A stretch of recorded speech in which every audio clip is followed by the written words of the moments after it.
You're watching W Media and we are coming to you from the Dubai Cloud and Data Center Convention 2025.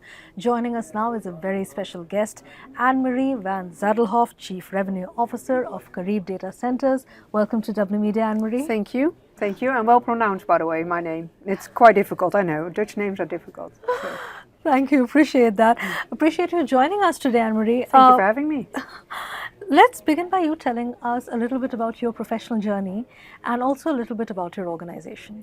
Yes, so it's quite an interesting journey, I have to say. So officially on looking at my education, it's more related to sports.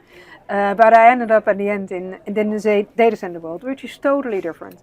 But I've been in an incumbent telco company in the beginning in the Netherlands, and we were mainly working on fiber networks, things like that, setting up a new company, telephony company, the first internet one, free access even on the internet. And from there I joined a company that did managed services. And has just joined. Equinix came around in Europe. American company wanted to take over IX Europe in Europe, but also our company in total, because we're just setting up a data center in Amsterdam. And I joined straight away Equinix, who took us over. Been there for 8.5, 9 years almost as a commercial director for the Netherlands, set it up from scratch. And I've been moving around a little bit. I've been into EdgeConneX to be more like in a hyperscale side. I've been quickly out of the industry on EV charging because I thought, oh, this is the new thing, EV charging, that would be great. In Europe it is, not here. And I also worked for Iron Mountain for a few years and then ended up at Data Center Hawk, more like the analyst and research part of it.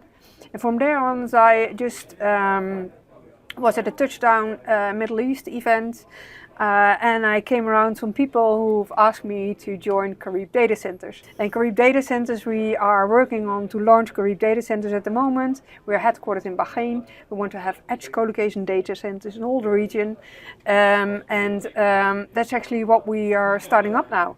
And it looks like all what you saw on the panels as well during the conversations is all about AI, but then at the end, hey, but how does that work, AI? How are we going to use it as end users, as enterprise and everybody? Well, you need to push actually everything, the AI, to the edge to really use it. And that we come in. So we do mainly co-location for cloud and AI edge on the edge data centers. So totally different than what everybody's doing now, AI, big deployments. So we do the smaller ones. Perfect. Since you've been in multiple, roles in this industry, how would you say you've seen the cloud and data center industry evolve across the Middle East? Oh, in the Middle East, well, it involves everywhere. I think first you see the involvement. Everything looks like in the US, and then things are changing, and then you see that in Europe, and then Europe is getting a bit mature. And then you see the involvement in the Middle East now. And I see that things, what we just had in Europe a little bit as well. So you see that people now still, enterprises, government, all have their equipment, everything on-prem. And you see now the movement outside, the lift and shift into the cloud, making use of all the application in the cloud in a third-party data center, including the new ones that's coming online now on AI. And the LLMs, what you can do with it, mainly on the governmental side, they really are interested in it. So you see a whole movement now into the industry. And in the beginning it was very simple. You sold space power cooling, which we still do, but actually you're building up ecosystems with cloud and AI together in a data center. And not only space power and cooling, that is the end product, but you try to have like partners and channel partners in to at least give something to your customers which they can use and work with. So I think you see here everything is growing fast and rapidly as well. Starting now with the big AI one. That's step one. But that's what makes it exciting, right? Middle East as a data center market. What excites you the most? Oh man, there's so much to do, and I think people here are really using AI more than I think in Europe at the moment, because everybody's on mobile phones. It's more scattered out. Everybody still has to go to the proximity where everything will be done and where you can use everything, and it is quicker here than in Europe. And that excites me here because I think everybody will use AI much more and quicker almost than maybe in Europe. Maybe it's a total different view people have, but everybody's excited about it. And for me, it's like I want to see the whole trend, what will happen, but mainly how is everybody going to use it? Because here you have smart cities, really smart cities, which we don't have yet in Europe, but here you have. And how are you going to use all that knowledge? So that is so exciting to see. But what I'd also like to know is how is the digital infrastructure industry here preparing to deal with all of these, everything that comes with the AI boom? Yeah, well, there's still a lot to do, of course. I mean, it's not ready yet you need like AI infrastructure you need, which is not there yet. So you start with the bigger ones and then you move it out and push it out more to the edge. But that is already evolving. So the infrastructure is getting ready and it takes like a while. It's not tomorrow. So you have to know that the AI has to start, and then you have the edge locations where people can use, and that will take a little bit of time, but everybody's working towards it. And you need talent. We still need talent here in the Middle East. People who know how it works, who get the education on it, can develop things, and also can develop like using AI OpenStack uses like Mistral and Falcon has, that people can use really everything. We still need to educate and train the people. But I think that will happen. And also in legislation, we have to see what do we need to be able to serve all those ideas there are and all the possibilities there are on AI. So, but you see everybody's working on it. Oh, we need that. Oh, we're going to do that. And I think it will happen very soon here as well. Yeah. And I see the big change. So there are some concerns, but given all of these things that you have brought up, what would you say is the one thing which gives you at least a slight amount of anxiety? That's a good question. I have to think about that. I mean, because until now you hear the billions they're going to spend on new projects, but of course we still have to see it first. And then there's GPU politics, there's geopolitics. Oh, I know. Well, that is interesting. I mean, sometimes I don't know yet. Sometimes it's a bit frightening. So a few days ago in Qatar, I was there 2 days before, by the way, and it was like, oh, what is happening? It looks like everything stops a little bit and then it goes on.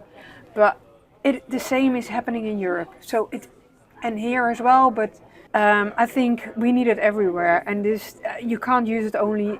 Yeah, you can't make use of what is in Europe in here. You have to have it here as well, and it still will go on. Even the geopolitics, of course, it is impacting on I think mainly on the logistics part to get all the equipments out of here as well. Getting GPUs, but that will come, and it's like you have the legislations that you are able to get the GPUs, but every government in the GCC in every country is working on it to be on the highest level that they can get it even, and that will happen 100%. So I'm not afraid of that. I'm waiting to happen. So and then we go. Excellent. Let's now talk about sustainability. I know there's been a lot of talk about it at the various COPs that have been happening, the summits that have been taking place. But is it actually easy to access renewable energy for projects, getting powered land and land powered by renewable energy? Yeah, I think it is, and it's renewable energy is a big thing. Even here it is a big thing, but it's mainly because of the hyperscalers need renewable energy. Yes. A lot of them, legislation, everything, but there are so many options here. Here, of course, it's modular. It's the solar panels. Yes. I mean, that is of course the easiest way here to use. But it's also, you can't get everything out of it due to the dust, and everything is on the solar panel. So sometimes it's a bit difficult to get it out from there. But nuclear will be here as well. Is that something you are looking at? I think small nuclear plants will be also here in the Middle East. It's not that we are going to use it, but I think that will happen as well, because it's such an easy way. And at the end, you try to be more sustainable but a low PUE, use as less as water you want to use. So that's why, yeah, because we go to liquid cooled, we need water, which is maybe an issue here. Is more like, how do we get your renewable energy is via the sun, but how do we cope with water? So that would be for me more a question back to here to the companies. How are you going to get enough water? How do you do that? Is that not more an issue than almost like renewable energy? But it's a question all the way around. But let's So see the what Middle will East happen on does that have one. its own unique challenges. Absolutely, absolutely, yeah, absolutely. You mentioned liquid cooling briefly. How enthusiastic are you about it though? It's just a way of cooling. I'm like, it's because we need it.